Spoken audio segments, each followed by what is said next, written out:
Hey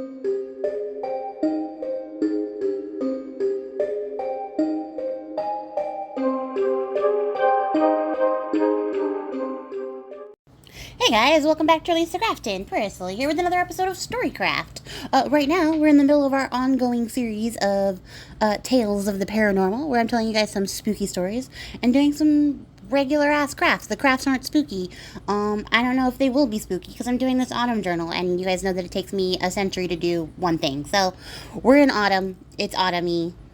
'Tis the season. Spooky stuff is happening though, and I have a doozy for you guys today. Just off the top here, I'm still collecting spooky stories, so if you haven't sent me your ghost story, why not? It's been a while, friend, and I would really love to read it and add it to the canon of fun ghost stories from you guys. I'm gonna collect a bunch of ghosty stories from y'all, and I'm gonna read them all together in a big mega episode that I think I'm gonna put out for Halloween. It'll be a special episode made by you guys. So yeah, if you haven't sent me your story, send it over. I would love to read it. You can send it to me via my socials. All the things are listed below. I have email, I have Instagram. You can voice message it to me. I'll transcribe it. It's not a big deal. I got the time. And yeah, we'll get it done. We'll put it together. It's going to be amazing. It's going to be great. I've already got some really good stories so far, so I'm really excited for this. And every story I get gets me a little bit more hype to share it. I think it's going to be a very exciting time. So, that being said, send me your stories. This is only slightly threatening. It's not a threat. Don't tell people I'm threatening you, but I'm very aggressively asking you to send me your stories. And now we're just going to jump into it because I have a doozy for you guys today. Those of you who probably know me best know that I happen to love New Orleans. I love Louisiana. I love the entire state. The whole state is my jam. I love the food. I love the people. I love the culture. I love the architecture. I love everything about this place. And I've been a couple of times, and I want to go more. Part of my brain wants to see the whole world, but the other part of my brain is what if you just went back to Louisiana? And I love the place. Unfortunately, I can't live in the place because the humidity is actively trying to murder me, and it triggers my asthma, so I can't stay for very long periods of time. But I do enjoy the time that I have been there, and I'm looking forward to going back and spending more time there. I absolutely love this place. So it occurred to me that I had not shared a spooky, ghosty story from the place that I love so much. And I had to remedy that, immediately rectify promptly. So here we are. We're doing that right now. Because right now, we're going to talk about the Manchac Swamp. And I'm going to tell you guys right off the top, I am not French, Cajun, or Creole. So I don't know how some of these words are said. I did, however, look it up. And it turns out a lot of other people are also not French, Cajun, or Creole, and they're telling you how to say it. And I've got 4 different pronunciations for some of these words. And that doesn't help me at all because I don't know who's right. And I can't spend all night trying to chase down the genealogy of every person who's telling me how to pronounce things on the internet. I don't have the time for that. So that's a very long way of saying I probably am going to butcher some of these words in here. They're not super complex, so I think I have them, but I'm not confident in that. So I may even pronounce it differently as time goes on. Bear with me. I'm doing my best. So at any rate, we're talking about the Manchac Swamp, and this is a doozy, guys. You're gonna love this, or maybe not. It's also a little upsetting. You'll see. We're going to get into it right now. Located just outside of the city of New Orleans, Manchac Swamp is host to cypress trees, Spanish moss, alligators, and ghosts. That's right. I'm talking about the most haunted swamp in America, Manchac Swamp, home of the world-famous Manchac Swamp Bridge, known to be one of the longest bridges that run over the water at 22.8 miles in length. It's also one of the U.S.'s longest highway bridges, hosting U.S. Route 51 and Interstate Highway 55. Now, I'll pause a little bit so you can Google that so that you can see the scene that we're at. Got it? Great. I love the internet. It's fantastic. This highway, though, runs mere feet, just feet, over the swamp during the dry seasons and just a few inches off the water in the wetter seasons. So it's very, very close to the water is what I'm trying to get across here. It is basically on the water most days. And the Manchac Swamp Bridge is remarkable in its length, and it makes for a very beautiful scenic drive into and out of New Orleans, but it's also a bit of a treacherous drive for the unprepared. The shoulder butts up against a precipitous ledge that separates you from the swamp life below, and if you're unprepared, the drive can be deadly. You'll see what I mean. It's not actually that deadly. It's fine. But it was deadly. In 1976, a barge rammed into the bridge, causing huge slabs of concrete and cars full of people to fall into the swamp. A sheriff's deputy arrived on the scene and attempted to help with the rescue efforts, but unfortunately, or fortunately, depending on how you look at it, a piling had fallen through the bridge, lodged itself underneath a freight truck, which managed to save all the people who were inside. Local Manchac residents were already on the scene providing aid to help the people that had fallen into the water. And unfortunately, though, not every car was saved from falling into the water by this piling. Which prompted a team of diving experts to enter the water to see if they could rescue anyone. The pair entered the water and later reported that they could hear a voice coming from below, so they continued to search, trying to find the source of the voice, and they could continue to hear it, but eventually they realized it was too dark to see in the swampy water, and there was too much falling debris, like huge chunks of concrete were falling into the water, making the rescue attempt really dangerous. And eventually, despite being able to hear a voice coming from the water, they had to abandon the rescue effort, and the rescue operation turned into a recovery mission. So by the next day, the pair of divers were joined by several other local divers who all dived down into the water. They only managed to recover one body from inside of a truck, who... The identity of this person isn't really super clear, but allegedly it's a close friend of the deputy who had reported on the scene the day before. Remarkably, only 2 people actually reported injuries in this collapse, and there was the one fatality. So surprisingly, minimal damages for how catastrophic this bridge collapse could have been. Locals would report, however, that if you visited the bridge and stopped your car late at night, you could hear the same watery voice that the diving team heard coming up from the swamp below. And some people also reported that a white car had gone off the road beside the truck, and that vehicle had never been recovered. So nobody ever found this white car. But people have later reported driving along the bridge at night and seeing a white car falling off the bridge into the water as well, and not being able to even see so much as a splash in the water afterwards. So when they would go check, there was no car, there was nothing there, and then they would report it, and the reports would be unfounded because they would never find any car down at the bottom of the water. So no one knows if a white car actually fell into the water as well, or if we're just watching the repeat loop of a ghost car driving over the edge into the water. So the bridge was repaired and opened for service in 1979, and after its repair, the bridge has a perfect safety record, so you don't have to worry about that if you ever find yourself on the bridge. It's been safe ever since then.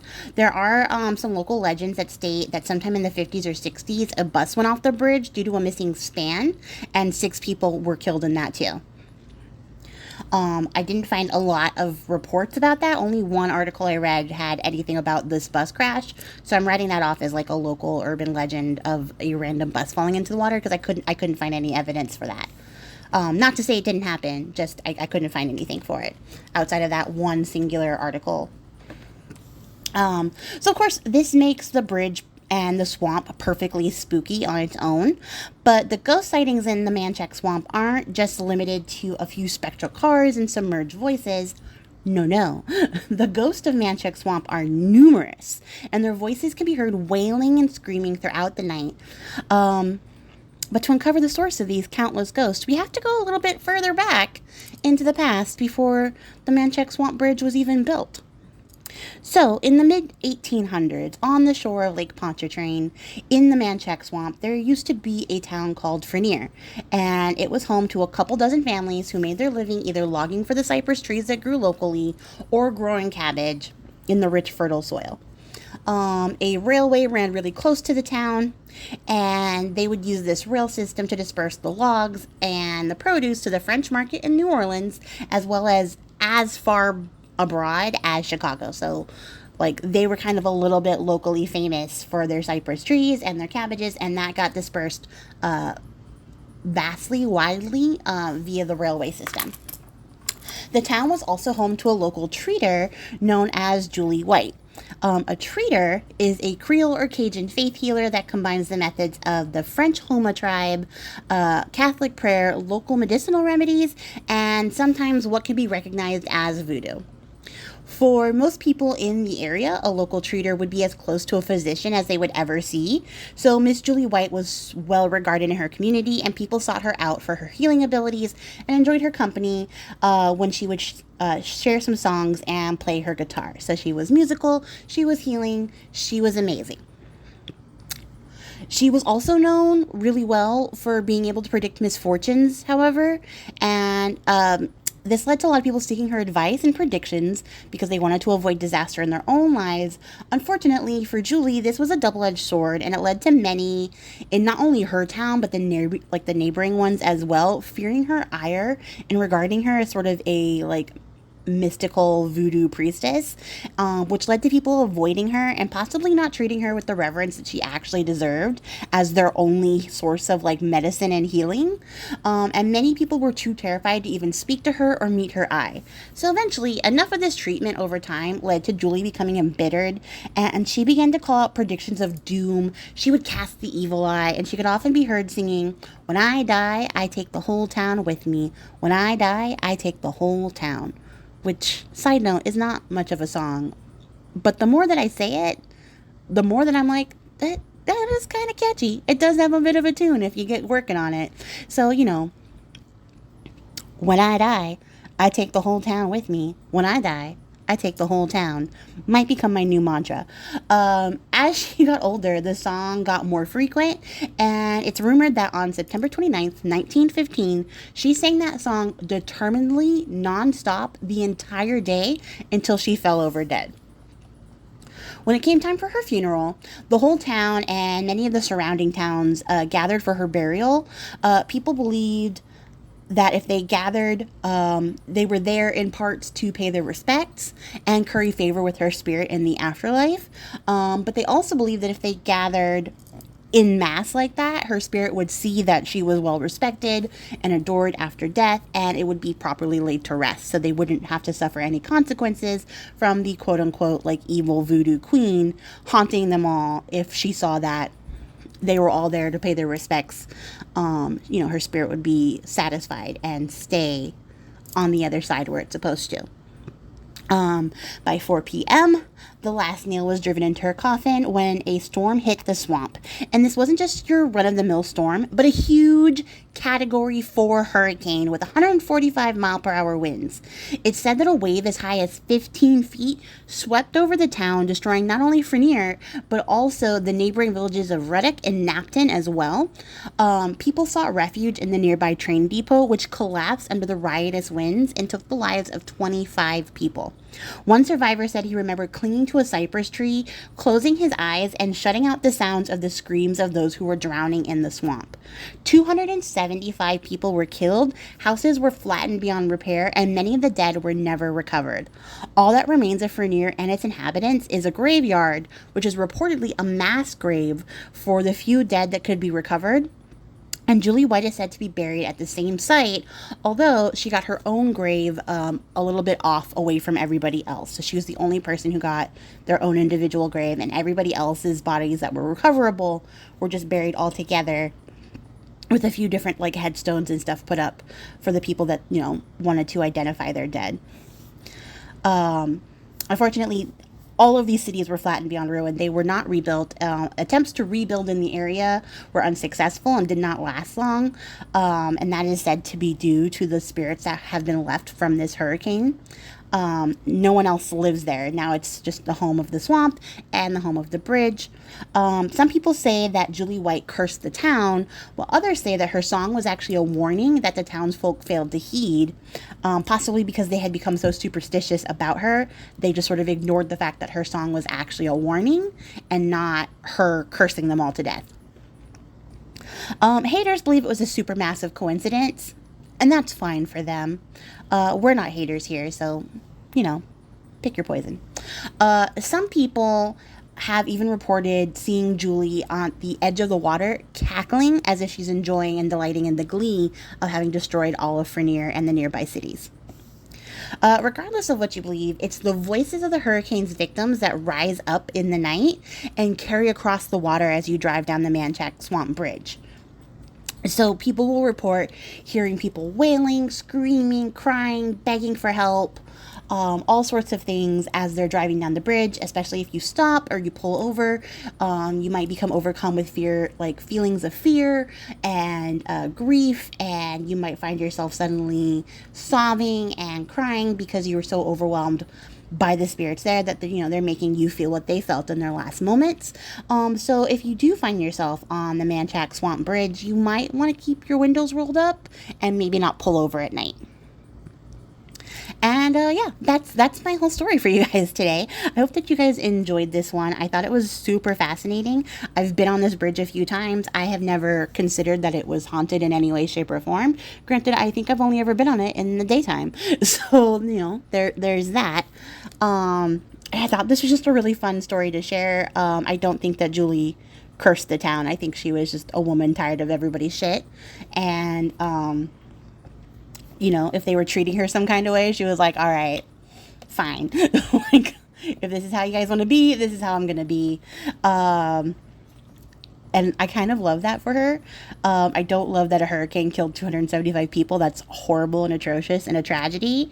But I do love the irony, which, it's not great. It's not a great aspect of my personality, but I'm not going to dwell on that too long. I will say, as an interesting side note, when I first started to look up this story, a bunch of the versions I found were Julie White, Julie White, Julie White, and I was like, okay, that's her name, Julie White. And then the more articles I started to scan through to see if there's any new info I could find, it started to be Julia Brown, Julia Brown, Julia Brown. And then a few articles were like, her name's Julia Brown, but most people know her as Julie White or Julie Black. And then I was like, well, what's her name? And of course, as a person of color myself, I was like, well, is her name Julie White? Or is it Brown? Or is it Black? Or is somebody being racist in their retelling of history? And I don't know. I can't really definitively say. It seems to be a bit of historical distortion, that, the locals may have called her Julie White and her name properly may have been Julie Brown. I don't know. A lot of the articles I was reading were on ghost tour websites, and this was their conflated story as well. So they may have added these touches to make their story a little bit more sensational or a little bit more relatable. So I had to take that with a grain of salt too. So it's really hard to say. What I did find was that there is record that shows evidence of a woman born Julia Bernard around 1845 who married a laborer named Celestine Brown in 1880 and moved out to Frenier and would inherit a huge chunk of land. Well, the government would give her husband a huge chunk of land, and then when her husband died, she would inherit the huge chunk of land. So there is a landowner in the Frenier area who owned a large parcel of land by the name of Julia Brown. So a very strong case can be made that her name was actually Julia Brown. I kept it Julie White because that was what I had read first and had already written down, and I couldn't change my brain on that. So we had to stick with what I learned first. But it seems like her name may have been Julia Brown, although Julie Brown and Julie Black are also common names associated with her as well. And I don't know if there's a racial connotation to that or not. I will just say that history is not always the kindest. I found some articles about her death and the hurricane that followed that were also not the kindest articles because of the time. So do with that information what you will. I just thought it was an interesting little chunk of distortion in the history, and I am curious as to what the actual answer is. I'm going to lean hard into it being Julia Brown, only because that was the only thing I found documented evidence for. But that Julia Brown could have been anybody. There could have been more than one Julia Brown, too. So, tis what it is. History is muddy at times. But I did think the story was interesting enough to share. And it does capture some of the things that I love about New Orleans, the spooky nature, just the way that the city is sort of steeped in magic. You can see that like magic was a part of their everyday lives. When your local like medical person was a treater who also used spiritual folk practices in order to heal you, in addition with like natural remedies. So it's just, you know, something I really love about the town. I really love the place, and I wish I could live there, but unfortunately allergy induced asthma does not care for the climate there. But I do like to go visit, and I would like to see it again soon. So, you know, I'm going to put that on my agenda of things to do eventually. And if you've been out to New Orleans and had a spooky spirit experience, I would love to hear about it. And I would love to read about that in the comments below. And I'm going to jump off here because I'm now at the point where I'm just staring at my massive wall of text and rambling. So I'm going to get out of here. And if you made it to the end of the video, I appreciate your faces. And I'll catch you guys all in the next one. Until then, happy crafting. Bye.